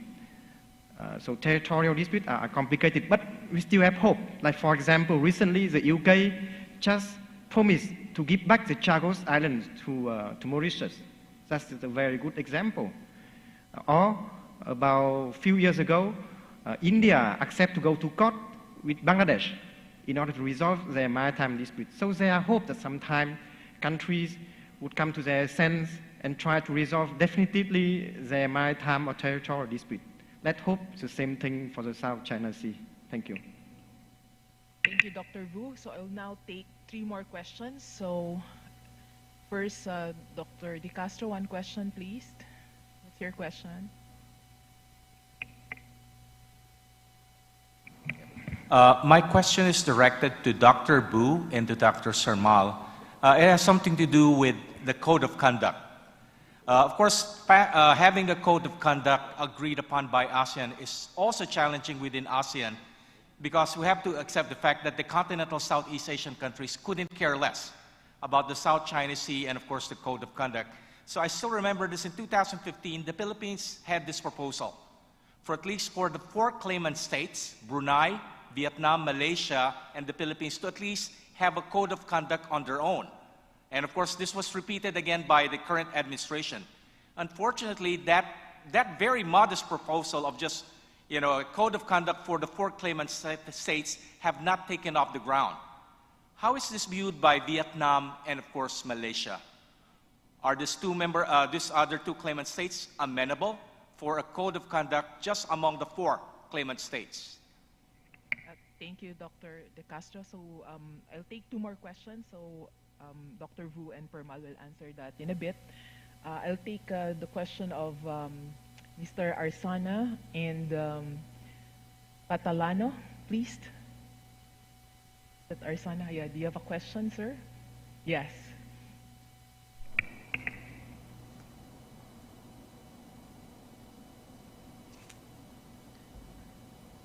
All right, thank you very much. I really appreciate the presentation from the speakers. I paid attention in particular to Dr. Vu's presentation with the maps. I really like the way you presented, so it's easier for me to understand the spatial context in it. I paid attention particular to the way you, if I may say in my term, localize the issue by giving, for example, the small rocks and islands only 12 nautical miles based on the recent 2016 decision. I like that approach. Now I want to make it broader now. How should we utilize the same decision to treat our own islands, for example? I remember Indonesia has a lot of small islands, Vietnam's also, Malaysia, we have Dr. Permal here. How should we apply those decisions or principles in terms of us treating our own islands, let's say how to use them as a baseline or base points, how to use them as a reference for maritime zones, for example, and also in terms of maritime delimitation. If you have that opinion on that, I'll be happy to hear. Thank you. Thank you, Mr. Arsana. So that's a question directed to Dr. Vu, just to take note. And then Mr. Patalano, please, your question. Thank you, Madam Chairman. So a very quick question. I want to go back to the title of this panel, Advancing the Rule of Law in the South China Sea. So it's clear that the code of conduct, if he were to come alive, would not be about solving disputes, but managing disputes. So the question for all the panelists, in what practical ways you expect a code of conduct to actually advance the rule of law if it is about managing the disputes rather than solving them? Thank you. Thank you, Mr. Patalano. So that's related to the code of conduct and how it can actually advance the rule of law. So I'm now going to ask first Dr. Vu, because two questions are directed to you, and then you can also answer the last question on how can the practical ways of advancing the rule of law. Thank you, Madam Chair. I would like to answer the question of Professor De Castro first. If I remember well, between Vietnam and the Philippines, we also signed a bilateral code of conduct during the 90s. So I think we are not against that code of conduct approach, but you have to look at it from a practical point of view. Like sometimes between close friends, between brothers, you don't have to sign anything. We just do it, you know.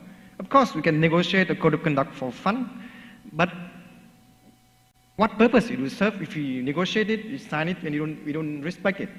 Whereas between friends, sometimes you don't even get to sign anything. We just do it. We just cooperate, like what we did with Malaysia.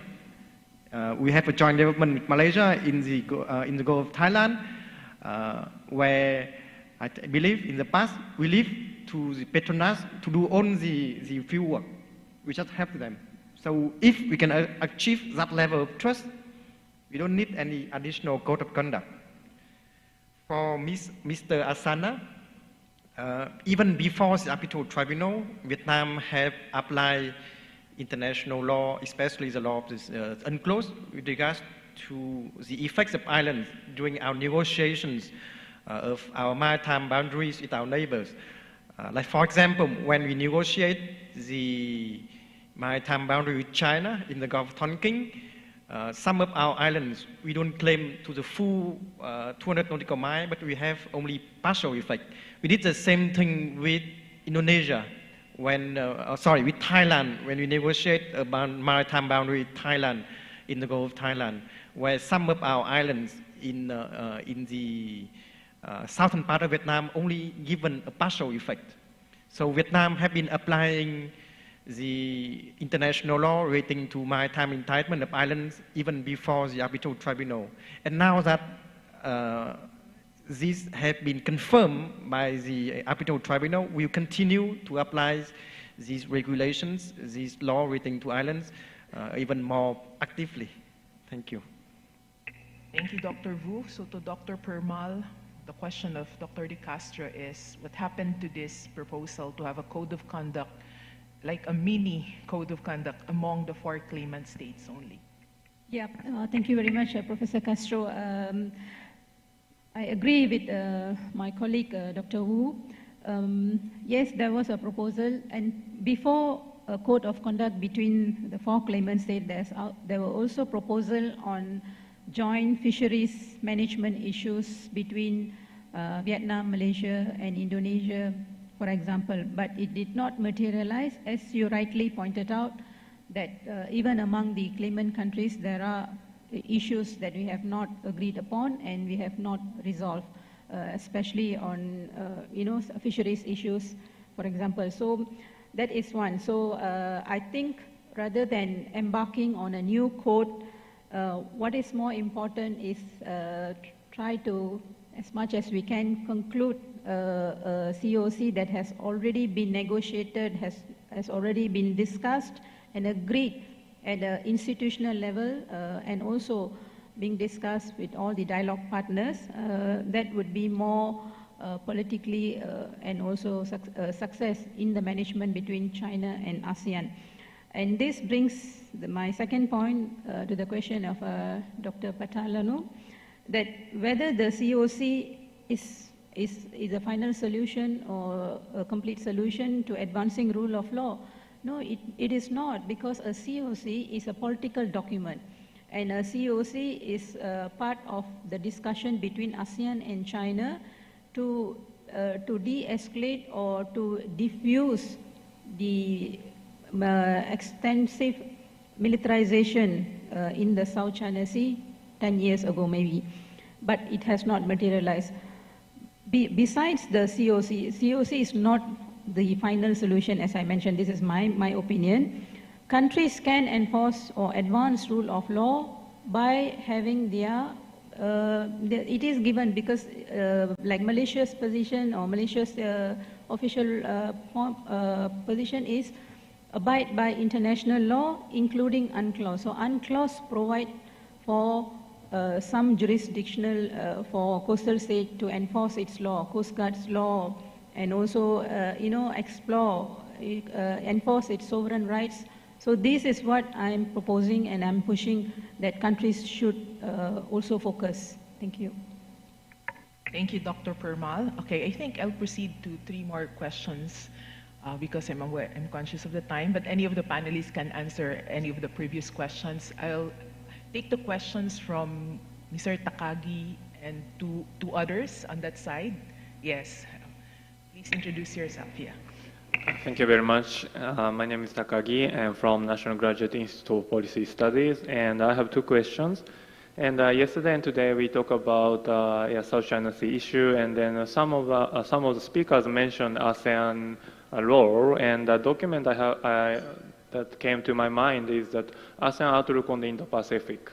And the first point of the area of cooperation on this document, the AOIP, was a maritime cooperation. And in that document, the policymakers mentioned about the role of UNCLOS. So how do you see the kind of the documents after the launch of in 2019? It's already past 5 years, and then almost nobody talk about it. So in my observation about AOIP fair, like AOIP is gone, or is there any way to revive AOIP, especially for next year ASEAN chair Malaysia, for instance? That's first point. And second point is a bit different, but I want to make a kind of bridge between the panel 1 and panel 2 today. This morning we talk about role of law enforcement agencies in South China Sea issue. And we learned that we have some kind of different perspective about the role of law enforcement agencies and the meaning of rule of law in each country. So I'm curious about kind of agenda you may set up for next year ASEAN, meetings to talk about like a common understanding between a distinction between like law enforcement and then the military activities in South China Sea. That's the second point. Thank you very much. Thank you, Mr. Takagi. I didn't get the first question. You're talking about the 2019 instrument? Yeah, I'm talking about ASEAN outlook on the Indo-Pacific. That's a document. Outlook, say an outlook on the Indo-Pacific. All right. And then the next question, please. Yeah, please introduce yourself, Madam. Thank you, Madam Chair. Atsuko Kahara from Tokyo, Japan, the past president of the Japanese Society of International Law. I would like to make a very brief comment on the term claims, as the words claimant states are included in the panel 2's title. As I told you in the previous session, claims should be based upon law for the rule of law. In addition, strictly speaking, claims should be accompanied by convincing facts and convincing arguments. Otherwise, they would be just unfounded, groundless commitments. This point is very important for prevention of unnecessary tense situation, unnecessary dispute. Thank you.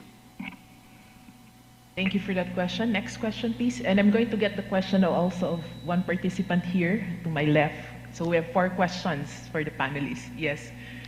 Thank you very much, Madam. I'm Captain Kendall Furuya of Japan Coast Guard. I'm teaching at the National Graduate Institute for Policy Studies.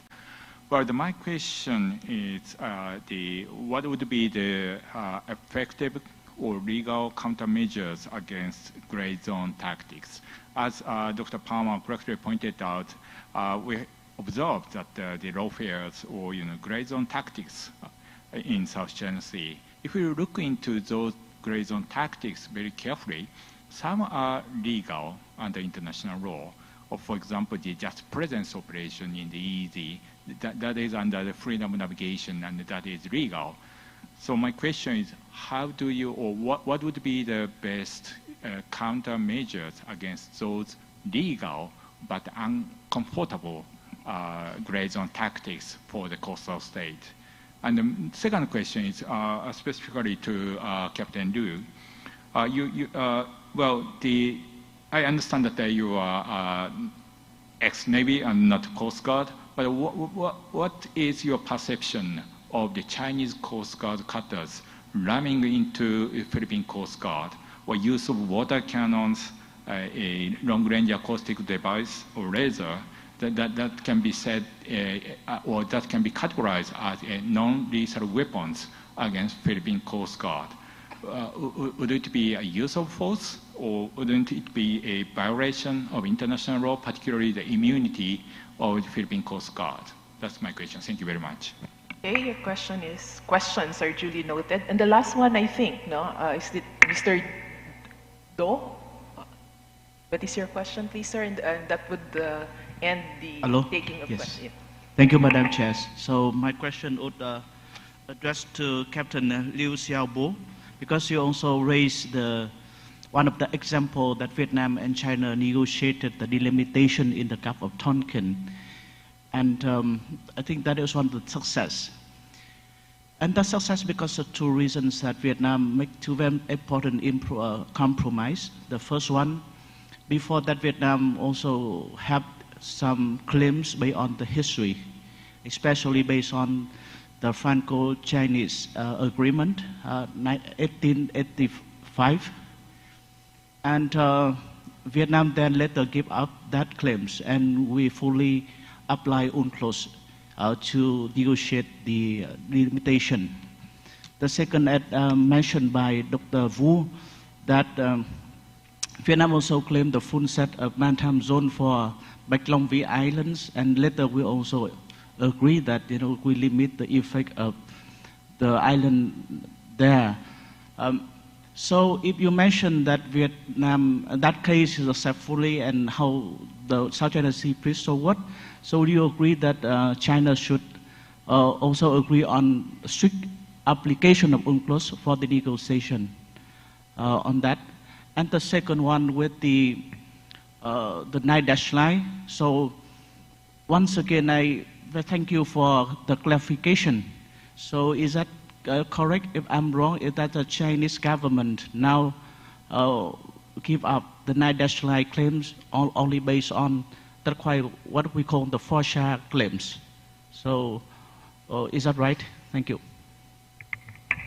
Okay, so that would, I think, conclude the getting of questions because it's 3:30 exactly. So I'm going to let each of the panelists speak and they can answer any of those questions. But take note that there is a specific question directed to Captain Liu with respect to ramming, use of water cannons and lasers. What is your position on this? And with respect to the question of the negotiations, the agreement on the Gulf of Tonkin, as well as the maritime zones provided in UNCLOS vis-a-vis, of course, the validity of the 9-9 and the FORSHA claim. There's also a question on the 2019 ASEAN instrument, outlook on the Indo-Pacific. There's also a question on the role of law enforcement agencies in the South China Sea. There's also a question on countermeasures to be taken against gray zone tactics in the South China Sea. And lastly, there's a comment on the word claimant states, because the title of this panel is Advancing the Rule of Law in the South China Sea, Perspectives from the Claimant States. And there is a comment that you can only be considered a claimant state if your claim is actually anchored validly on UNCLOS and international law. So you have all of those questions, 5 questions in all. So I'm going to ask each of the panelists to answer any of those questions, and then we conclude this panel. Thank you. So first, Justice Carpio.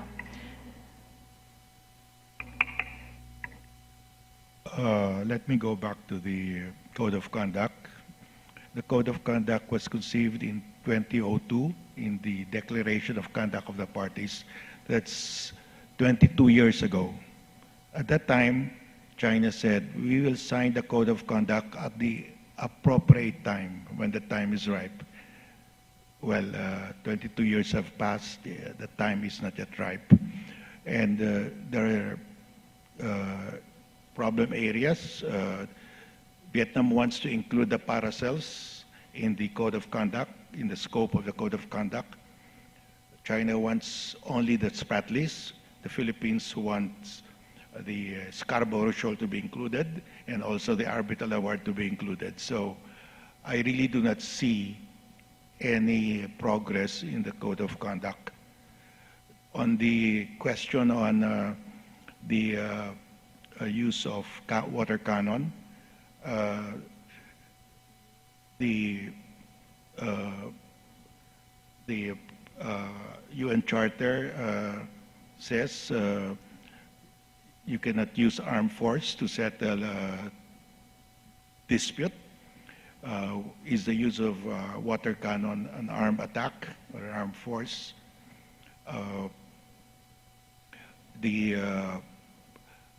Aside from that, there is also the question of proportionality. If you are subject to armed attack, your retaliation or your response must be proportionate to the nature, scope, and gravity. So if the other side uses a water cannon, you should also use a water cannon. You cannot use missiles. That's why you see these vessels, Coast Guard ships of China and Japan, where they use water cannons only. So it's not a question of if they use, let's say, they fire a weapon, your response must be proportionate also. You cannot use atomic bombs or nuclear weapons. So it's not only the nature of the weapon use, but the proportionality of the response. Thank you.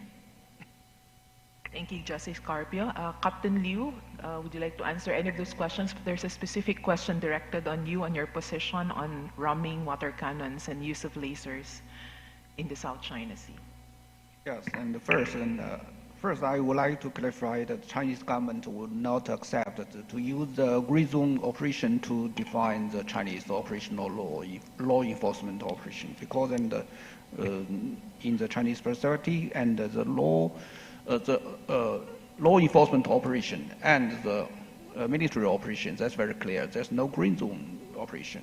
And when we talk about armed force and used by the Coast Guard vessels to counter in the maritime incident until right now, and I think it's very clear how to make a definition of the armed forces. And in the wartime, and the armed forces and only gun and cannon and something like that. And in the peacetime, and if we treat it as a principle of the armed police, or the police and use the armed forces, the principle, just first is very important principle is proportional. So if we talk about something like water cannons or just ship gliding, I don't think then is something like that used in armed forces. And just like the 1988, the Black Sea collision that happened between the U.S. and the USSR, and we don't think that these two nuclear power and treated this collision as armed forces and uses. And yeah, that's my. Thank you, Captain Liu. Dr. Permal, would you like to answer any of those questions on the ASEAN outlook on Indo-Pacific, law enforcement agencies in the South China Sea, gray zone tactics, and UNCLOS maritime zones and Gulf of Tonkin agreement, 9-line, FORSHA, any of those questions? Judge Caprio have attended to the gray zone tactics, so maybe I'll address the ASEAN outlook on Indo-Pacific. Yes, ASEAN have adopted the outlook on Indo-Pacific, and I think many Indo-Pacific partners are working together with different ASEAN Southeast Asian countries to implement the outlook, capacity building, governance, maritime governance, and also helping coastal state to understand the UNCLOS, international law, and also to train them in various form of capacity. So I believe that ASEAN outlook on Indo-Pacific is actively being done in Southeast Asia.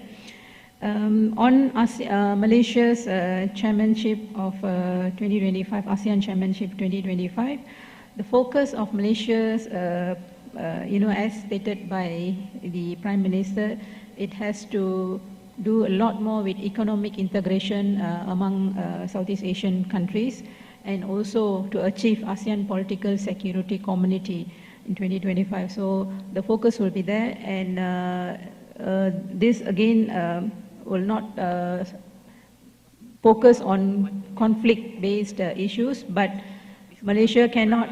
Yeah, Malaysia will also address other security issues such as the Myanmar problem and also the South China Sea. For the information of the members, MIMA, Maritime Ministry of Malaysia, together with the Ministry of Foreign Affairs, will be hosting our South China Sea Conference, Malaysia South China Sea Conference, with the support of Indo-Pacific partners in December 18 to 19, and many of the issues, military development, legal development, and also the role of ASEAN in reinforcing a peaceful South China Sea will be addressed during the conference. So this is one of the capacity building or cooperation that Malaysia has with the Indo-Pacific partner vis-a-vis the South China Sea. Thank you. Thank you, Dr. Permal. Dr. Vu, your brief answer, please, because after your answer, we will conclude this panel because the next panel would need to start. Thank you, Madam Chair. I would like to answer to the question posed by Professor Furuoka from Japan. In order to counter gray zone tactics, I think we need to listen to a great leader from China, Mr. Deng Xiaoping, and he said, black cat, white cat, it doesn't matter as long as it catches the mouse. So in order to deal with gray zone tactics, we can use all kind of measures that we have, either is Navy, Coast Guard, or maritime militia, as long as we act in accordance with international law to counter these tactics, and it will be fine. Thank you. Thank you so much, Dr. Vu, and to all members of our panel. Thank you so much for your presentations and for your answers. Let's give them a round of applause. There you have it, ladies and gentlemen. We just concluded the second panel, and we would like to request our panel, together with our panel chair, to please rise for a quick photo opportunity before we proceed with our break. I'd like to request our cameramen to please be ready, and for our background to be changed to a little bit lighter tone. Thank you.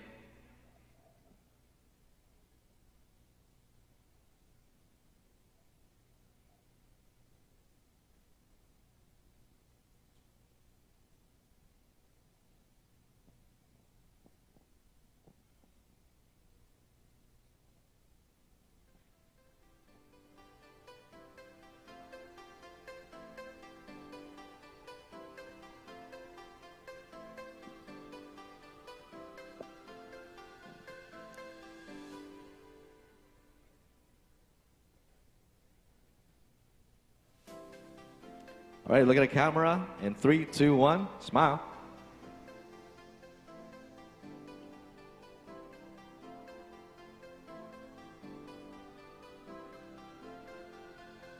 Thank you very much, ma'am and sirs. Now we'd like to announce a quick 5-minute bladder break. We can also get our snacks inside, as we will be starting our next panel at exactly 3:45 in the afternoon. Just a quick break where we can get our snacks, and we'll proceed accordingly.